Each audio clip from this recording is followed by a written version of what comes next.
আসসালামু আলাইকুম দর্শকবৃন্দ, মিনাস কিচেনে আপনাদের স্বাগত জানাই। আজকে আমার রেসিপি হলো প্লাস্টিক চাটনি।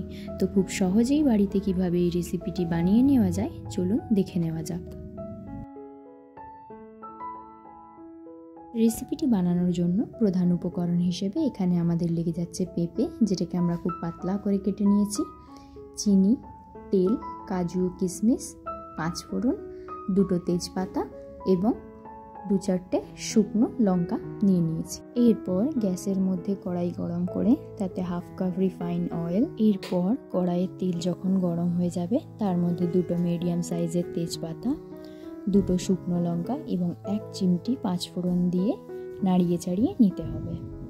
এবং এর মধ্যে আগে থেকে পেঁপের যে স্লাইসগুলো পাতলা করে কেটে রাখা হয়েছিল সেটা দিয়ে ভালোভাবে নাড়াচাড়া করে স্বাদ মতো নুন, আমি এখানে 2 চিমটি নুন দিয়েছি এবং ফ্লেভারের জন্য 1 চিমটি হলুদ দিয়ে দিয়েছি।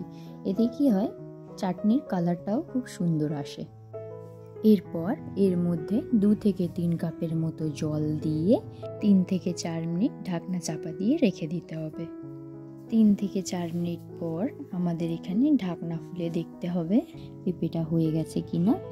আমাদের এখানে পেঁপেটা প্রায় হয়ে গেছে। এরপর কড়াইয়ের জল সম্পূর্ণ শুকিয়ে গেলে 2 কাপ চিনি দিয়ে দিতে হবে। আপনারা এখানে বলে রাখি, চিনিটা কিন্তু পেঁপে সেদ্ধ হওয়ার পরেই দেবেন।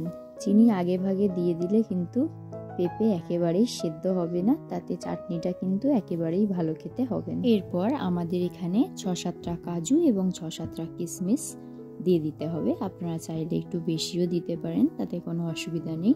তারপর সম্পূর্ণ অংশটাকে ভালোভাবে নাড়াচাড়া করে নিতে হবে।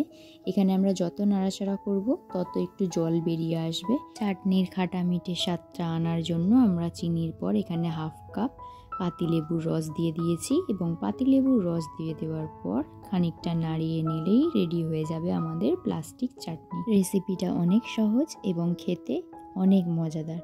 বাড়িতে এটা অবশ্যই বানাবেন এবং কমেন্টে জানাবেন কেমন হয়েছিল। যদি ভিডিওটা ভালো লাগে আমার চ্যানেলটিকে সাবস্ক্রাইব করে এবং ভিডিওটিকে লাইক করে পাশে থাকবেন। আল্লাহ হাফেজ।